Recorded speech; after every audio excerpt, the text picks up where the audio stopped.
హైందవ ధర్మం చాలా పురాతనమైంది. అవును.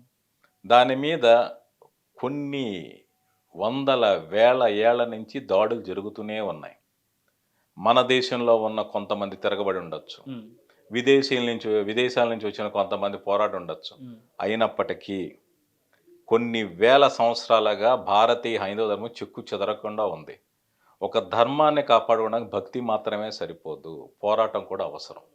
ఈరోజు కూడా ఇప్పటి పరిస్థితుల్లో కూడా మనకు చెందిన ఒక ఆలయాన్నో, ఒక పవిత్రతను కాపాడడానికి కూడా పోరాటాలు చేస్తున్నాం. అవును. అయితే పోరాటాలంటే కత్తులు, శూలాలు ఇచ్చుకునే కాదు. హ్మ్. కొన్నిసార్లు చట్టపరంగా, న్యాయపరంగా పోరాడతారు.